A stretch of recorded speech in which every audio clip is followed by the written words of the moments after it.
जैसे ही जंग के हालात होते हैं ना, फ़ौरन जो पेश गोइयाँ हैं वो शुरू हो जाती हैं। एक्चुअली हदीस में आता है खुरासान से लश्कर निकलेगा, बस लश्कर निकलने वाला है।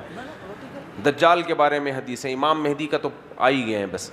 भाई हदीस पर ईमान लाना ज़रूरी है। दज्जाल भी आएगा, इमाम मेहदी भी आएंगे, कब आएंगे उसकी डेट नहीं बताई गई है। हमने फ़ैसला ग्राउंड रियलिटी को देख के करना है कि हालात चल क्या रहे हैं। समझ में आ रही है बात? जो हालात चल रहे हैं उसको देख के फ़ैसला करना है। हालात फ़िलहाल ये चल रहे हैं कि ईरान कमज़ोर हो गया तो वहाँ आके दुश्मन लोग बैठ जाएंगे और पाकिस्तान भी कमज़ोर होगा, और इससे जो गज़ा के लोग हैं ना उनकी हालत और ख़राब हो सकती है। तो इसलिए ये अच्छा नहीं हो रहा जो भी हो रहा। हालात के मद्देनज़र ये भी बाकी ये कि अगर पाकिस्तान को इंशाल्लाह कुछ होगा, इसलिए नहीं कि एटमी ताकत है, वैसे तो अल्लाह की मदद है ना, इस एटमी ताकत भी इसी वजह से कि अल्लाह की मदद है। तौहीन रिसालत का मसला नबी सल्लल्लाहु अलैहि वसल्लम के दौर में तौहीन रिसालत के मुर्तकिब को कत्ल भी किया गया है और माफ़ भी किया गया। दोनों वाक़यात हमें मिलते हैं। बाज़ दफ़ा आपने किसी मसलहत से छोड़ दिया, बाज़ दफ़ा कत्ल कर दिया, दोनों वाक़यात हमें मिलते हैं। बाज़ दफ़ा ये हुआ कि कत्ल का ऑर्डर दिया लेकिन उसने माफ़ी मांग ली तो आपने उसको छोड़ दिया। हर तरह के वाक़यात हमें मिलते हैं। और जज्बातियत को बहुत ज़्यादा फ़रोग़ दिया जा रहा है। हम थोड़ा पीछे जाते हैं। जुनैद जमशेद के ज़बान से एक लफ्ज़ निकल गया था, गलती हो गई थी उससे। हज़रत आयशा के बारे में कुछ कलिमात उसने ऐसे कहे जो मैं समझता हूँ गैर शरई भी नहीं थे, ना उसमें कोई गुस्ताखी का पहलू था, लेकिन अगर कोई गुस्ताखी निकालना चाहता तो निकाल सकता था। उसके साथ जो हशर हुआ वो सारी दुनिया के सामने। मेरी उस वक्त जुनैद जमशेद से मुलाकात नहीं थी, लेकिन उनके रिलेटिव मुझसे मिले थे। उन्होंने बताया था कि जुनैद जमशेद इतनी टेंशन में है कि आपकी सोच होगी। तो जरा सा मेरी अम्मी आयशा के बारे में कुछ ऐसी बात हो गई जो यूं कह देता तो ज्यादा अच्छी थी, यूं कह देना थोड़ा सा नामुनासिब। जबान है इंसान की।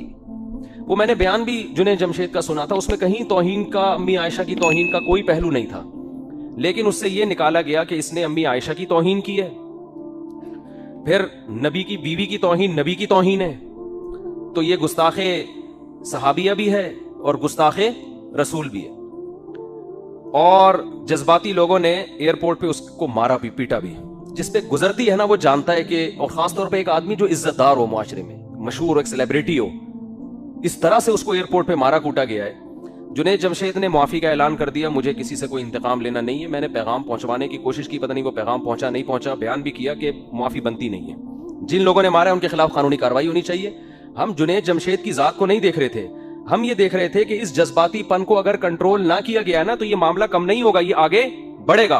क्योंकि हमारे मुल्क में अनपढ़ लोगों की तादाद पढ़े लिखे लोगों से बहुत ज्यादा है, थोड़ी ज्यादा नहीं है, बहुत से भी ज्यादा है। सेंसलेस लोग माजरत के साथ ज्यादा हैं, सेंस वाले लोग कम हैं।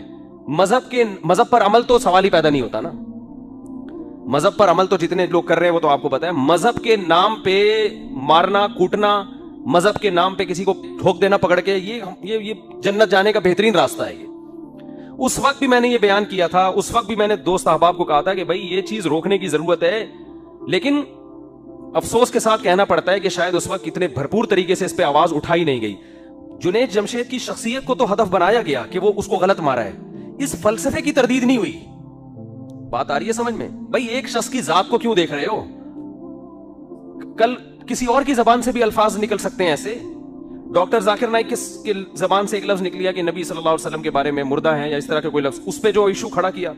ये नहीं देख रहे कि एक आदमी हजारों लोगों के इस्लाम में दाखिले का सबब बन रहा है, वो नबी के मिशन की तकमील कर रहा है, मगर जबान की जो गलतियां हैं उनको पकड़ा जा रहा है। सरगोदा में बेनजीर साहिबा जब वो अपने दौर में वो आई बयान कर रही थी, तो उन्होंने बयान के दौरान अजान होने लगी, तो उर्दू उनकी इतनी अच्छी नहीं है, उन्होंने कहा अजान बज रहा है, आप लोग खामोश हो जाएं। उस वक्त मीडिया इतना फास्ट नहीं था।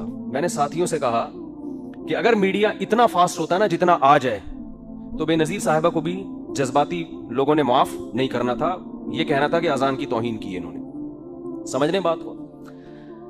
सरगोदा में मौलाना हुसैन नेलवी रहिमहुल्लाह ताला बहुत बड़े आलिम थे, क्योंकि मेरा बचपन में सरगोदा में भी मैंने बहुत टाइम गुजारा है। हमारी जब भी स्कूल की छुट्टियां होती थी जून जुलाई की, हम सरगोदा चले जाते। हमारा नियाल था वहाँ पे, सेटेलाइट टाउन सरगोदा। तो सुनहरी मस्जिद हमारे नाना के घर के करीब थी, वहाँ हम अक्सर नमाज पढ़ लिया करते थे जाके। हजरत मौलाना हुसैन नेलवी बड़े बुजुर्ग आदमी थे, ठीक है उनके पास इख्तलाफात भी हैं, तफर्रुदात भी हैं उनके, लेकिन ओवरऑल बहुत सुलझे हुए, बहुत ही मिचोर बुजुर्ग थे। उन्होंने कोई किताब लिखी, उसमें ऐसा लफ्ज कह दिया, लिख दिया, इंसान लिखता है लंबी लंबी किताबें, उस लफ्ज को बुनियाद बना के उनके खिलाफ अदालत में केस किया गया कि इन्होंने हजरत हुसैन या हजरत हसन इनकी तौहीन की। हालांकि वो तौहीन बनती नहीं थी, लेकिन कोई कशीद करना चाहता ना उससे तौहीन, कोई निकालना चाहता तो निकाल भी सकता था। जज चूंकि वो पहले से ही, बाज़ दफा जज भी अपनी वो दुश्मनी निकाल रहे होते हैं, उसने अहले बैत की तौहीन का केस बना के मौलाना हुसैन नेलवी साहब को जेल में बंद कर दिया और उनका जनाजा जेल से उठाए। अब आप बताओ किस कदर बदबख्ती की बात है, एक आदमी जो सारी जिंदगी अहले बैत का दिफा करता रहा, नबी की हदीसों का दिफा करता रहा, इस्लाम की तरवीज का जरिया बना, इंतहाई थोड़ी तनख्वाह में, देवबंद से फारिग थे वो, हमारे शेख हजरत मुफ्ती रशीद अहमद साहब रहमहुल्लाह ताला के क्लास फेलो थे, और मुफ्ती रशीद अहमद साहब कहा करते थे उनके बारे में, ये शख्स पैदाइशी शरीफ मालूम होता है, यानी मिजाज में शराफत नहीं होती, नरम खो नरम मिजाज और इल्म के समंदर थे वो, फिकी बसीरत हर लिहाज से, और परहेजगार। इतनी थोड़ी तनख्वाह में इतने बड़े आलिम ने एक सरगोदा की एक छोटी सी मस्जिद में इमामत कर रहे थे, कोई दुनिया की मोहब्बत नहीं, जरा से कलम के को बुनियाद बना के अहले बैत का गुस्ताख करार देके उनको कहां ले गए? जेल, और जनाजा जेल से उठा उनका।